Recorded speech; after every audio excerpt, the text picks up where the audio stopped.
네, 안녕하세요. 목군입니다. 지난주에 한 분이 이제 상담 시청을 해주셔가지고요. 되게 유익하고 재미난 시간을 보냈어요. 질문이 뭐였냐면요. 도메인이 확장되면서 자연스럽게 소스 코드를 유지 보수하는데 시간이 많이 걸리고 있습니다. 이럴 때는 팀 내에서 어떤 사항을 좀 고민해 봐야 할까요? 이렇게 질문을 남겨주셨는데, 먼저 뭐이 질문에 대한 답변은 이미 카톡을 통해서 전달해 드렸거든요. 근데 이 질문을 듣고 나서 저한테 어떤 영감이 조금 생겨가지고 질문자가 원했던 답하고 거리가 조금 있는 내용들이 좀 담겨 있어요. 네, 그래서 그 전에 몇 가지만 얘기하고 싶은 게 있는데 업무 분배 방식에 대해서 한번 살펴볼게요. 먼저 과거의 업무 분배 케이스를 보면은 이제 개인의 이익이 우선되는 방식인데 왜 개인의 이익이 우선되냐면 이렇게 밥, 탐, 앨리스, 브라운 이렇게 이제 네 분이 업무를 하고 계시는데 본인 것만 이제 하시는 거예요.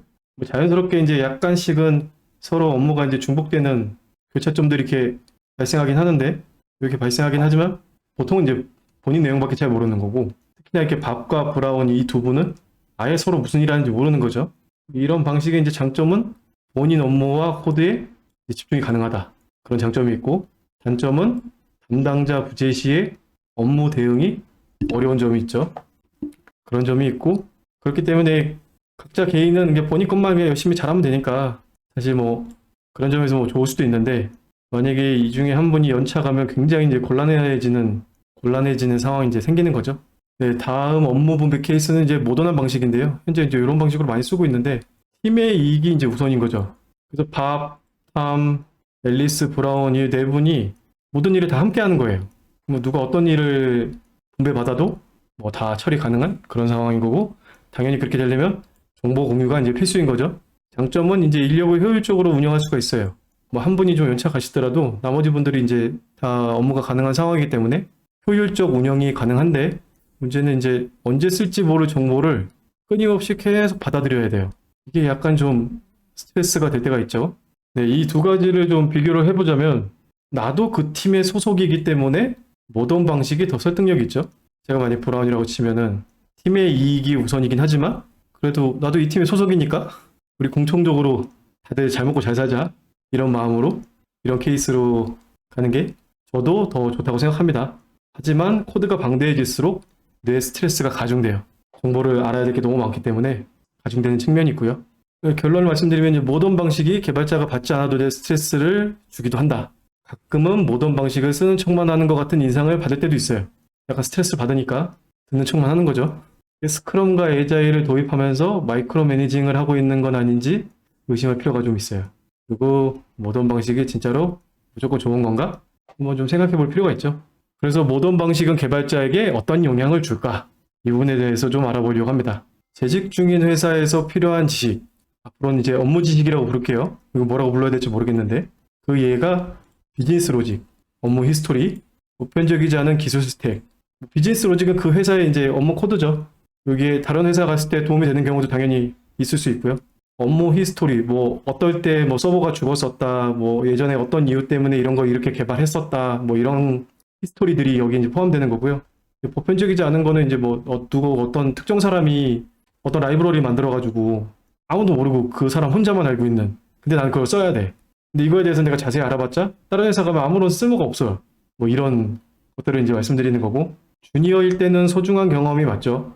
근데 연차가 쌓일수록 별로 이렇게 의미가 없어지는 지식들이긴 해요. 프로그래머로서 필요한 지식.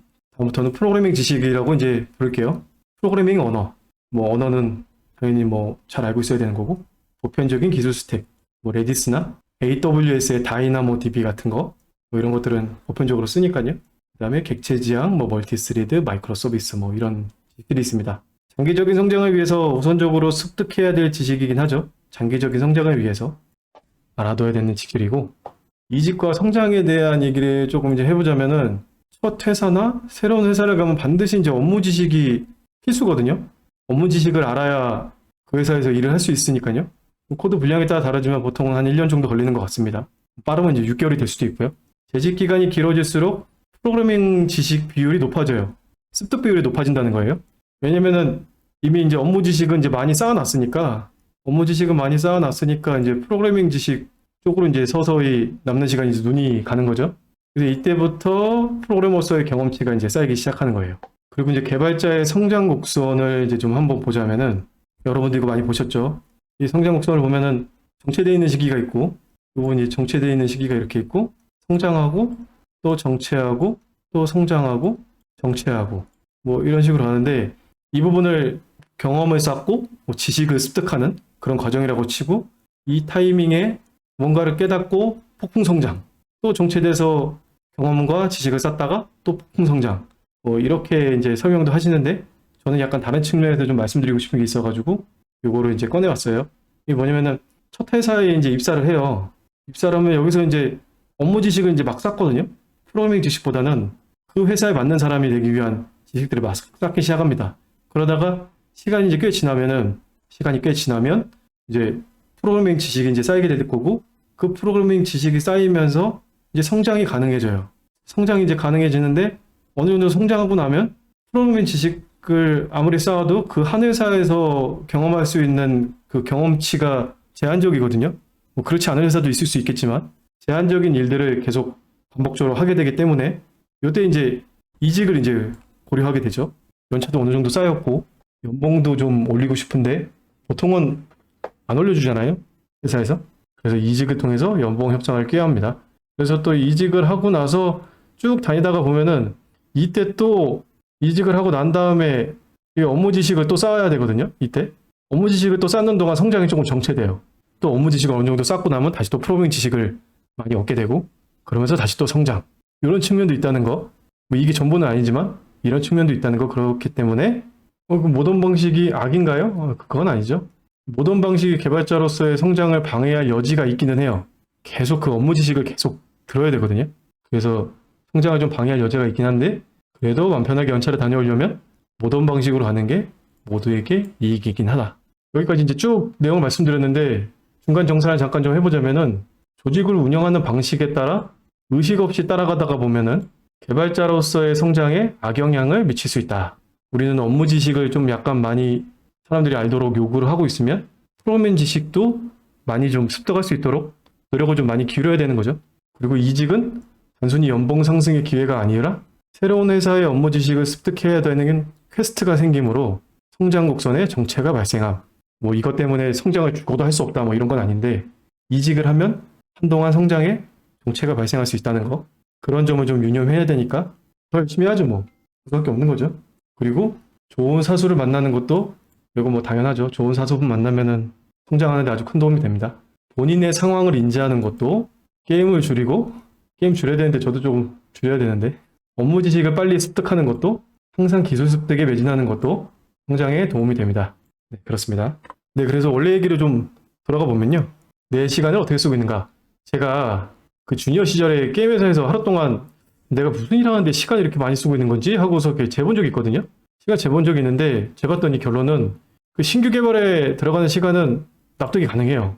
이 정도 시간이 걸릴 거라고 생각을 했고, 그 정도 걸렸던 것 같아요. 뭐 조금 짧을 때도 있고 길 때도 있지만 납득이 가능해. 근데 코드를 수정하거나 디버깅을 하는 시간은 납득이 되지가 않아요. 너무 오래 걸렸어. 이게 도대체 왜 이런 거지? 하고 좀 고민을 많이 했거든요. 그래서 봤더니 이제 한 가지는 문제를 재현하는데 시간이 좀 오래 걸렸어요. 이거 되게 옛날 얘기거든요. 한 몇 년 됐으려나? 한 17년? 그 정도 좀 얘기인데, 문제를 어떻게 하면 재현할 수 있는지 얘기를 잘 안 해줬어요. 그냥 간단하게 이거 뭐 이렇대요 라고만 얘기해줘가지고, 이거 재현하는데 시간이 오래 걸렸고, 혹시나 뭐 지금은 그런 회사는 거의 없을 것 같은데 QA팀이 있고 가능하다면 버그 제형 방법까지 같이 이렇게 리포팅을 받아서 업무를 처리하시면 도움이 많이 되겠죠. 그리고 또 오래 걸리는 작업이 기존 코드 분석, 그리고 문제를 수정함으로 인한 다른 사이드 이펙트가 있는지 없는지 찾는 시간, 이게 좀 오래 걸렸어요. 이것도 시간 꽤나 걸렸고, 이제부터 진짜 원래 질문에 대한 답변을 얘기하겠습니다. 코드 분석과 사이드 이펙트 확인이 어려운 이유. 이게 코드가 점점 커짐으로 인해서 이런 부분에 되게 부담을 많이 느끼거든요. 조직이 앞으로 한 걸음 한 걸음 이렇게 척척척 나가야 되는데, 코드가 커지니까 자꾸 뭔가 덜컥 이렇게 걸리는 그런 일들이 생겨요. 일단 첫 번째는 이제 코드 간의 강력한 결합. 뭐 하나를 손대면 여기저기 막 다 터지기 시작하고, 참조하는 모든 코드를 다 확인해야 문제가 있는지 없는지 확인이 가능하고, 뭐 이러다 보니까 우리 그냥 이거 손대지 맙시다 라고 끝나는 경우도 종종 있어요. 그리고 절차 지향적 프로그래밍. 이제 가시성 따위는 없는 거죠. 도대체 누가 어디서 참조하고 있는지 보기 너무 어렵고 함수 하나가 몇천 줄 되는 코드도 본 적이 있어요. 이 코드를 보니까 그 회사의 직원 한 분만 손댈 수 있더라고요. 다른 분들은 손도 못 댑니다.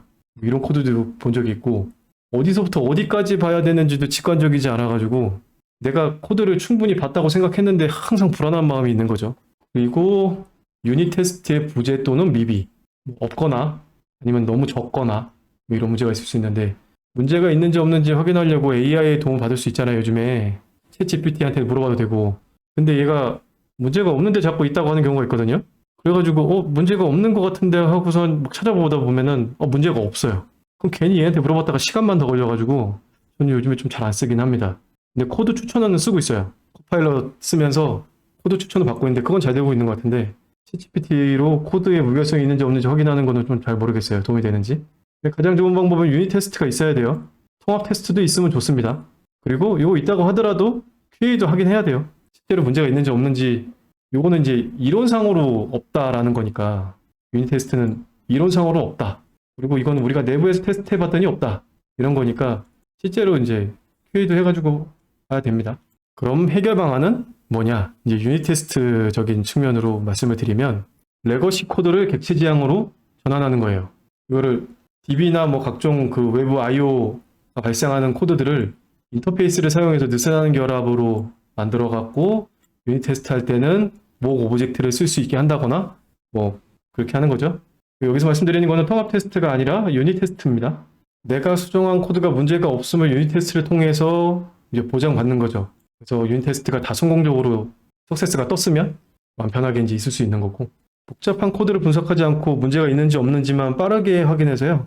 빠르게 확인해서 사이드 이펙트가 복잡한 코드를 이제 다 일일이 사람이 눈으로 보고서 이제 분석하는 게 아니라 이제 유닛 테스트 실행해가지고 사이드 이펙트가 있는지 없는지만 확인을 해서 분석 시간을 뭐 없애거나 단축하는 거죠. 유닛 테스트를 빠르게 실행시킬 수 있기 때문에 자주 돌려보는 효과도 있어요. 아무래도 이 유닛 테스트를 실행하는데 걸리는 시간이 한 30초 정도 넘어가기 시작하면은 사람들이 점점 실행 잘 안 하거든요. 근데 이게 뭐 3초나 4초 내에 끝나면 최대한 빠르게 코딩 해보고 유닛 테스트 돌려보고 코딩하고 유닛 테스트 또 돌려보고 이거 자주 해볼 수 있어요. 그래서 레거시 코드들을 객체 지향 코드로 이제 전환하는 데 있어서 도움이 되는 서적을 하나 추천드릴게요. 제목이 이제 레거시 코드 활용 전략이라는 책인데 기존에 있던 비객체 지향적인 코드들을 우리가 유닛 테스트도 만들고 그런 코드로 이제 바꿀 수 있는 그런 걸 알려주는 책이에요. 그래서 이 책을 다 보면은 다 이해하면 객체 지향 졸업이에요. 이게 제일 어렵습니다. 저 이 책 한 3번 본 것 같아요. 그때 당시에는 되게 어려워가지고 여러 번 봤었고요. 그러면은 아니 이거 우리는 지금 코드가 너무 많아가지고 지금 이거 다 한순간에 바꿀 수는 없는데요? 어떻게 하죠? 당장 뭔가 좀 효과를 좀 보고 싶긴 한데 어떻게 하면 되죠? 라고 하는 질문에 대해서는 곤란한 경우가 이제 RDB나 다이나모DB 같은 거 이제 쓰면 목 오브젝트 같은 거를 이렇게 사용해가지고 유닛 테스트 만드는 게 좀 곤란해질 수 있거든요. 그래서 좀 곤란하면은 유닛 테스트를 실행할 때 그냥 도커를 띄워가지고요. RDB나 다이나모DB를 로컬에 띄워가지고 그냥 그렇게 테스트하는 방법도 있죠. 근데 이렇게 하면 좀 유닛 테스트 실행 시간이 좀 오래 걸리잖아요. 그래갖고 띄우고 뭐 초기화하는데 시간이 좀 걸릴 수 있기 때문에 상대적으로 유닛 테스트를 좀 잘 안 돌려볼 수 있어요. 정말 개발 다 끝내놓고 마지막에 딱 한번 돌려갖고 확인해보는 그런 형식이 될 수 있습니다. 지금까지는 이제 유닛 테스트에 대해서 이제 말씀을 드렸고요. 또 다른 해결 방안은 이제 객체 지향이 있어요. 코드를 분석할 때 이제 시간을 단축하는 방법은 딱 필요한 부분만 보는 거거든요. 그거를 이제 프로그램적으로 이제 직관적으로 알려줄 수 있으면 굉장히 좋은 거죠. 아니면 뭐 계속 그 뭐 이것저것 코드 다 뒤져봐야 되니까요. 거의 뭐 찾아라 드래곤볼이죠. 근데 인터페이스를 사용하면 필요한 퍼블릭 펑션만 볼 수 있기 때문에 도움이 돼요.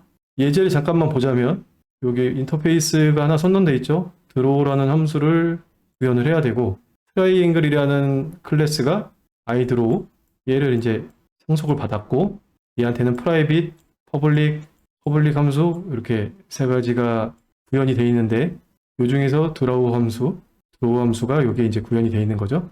그리고 이 클래스를 이제 사용할 때 iDraw의 drawer, new triangle 이렇게 객체를 생성하고 이렇게 생성하면 이제 선언할 때 iDraw로 이제 선언을 했기 때문에 draw.draw 함수 이렇게밖에 호출 못하는 거잖아요. 얘밖에 호출 못하는 거죠.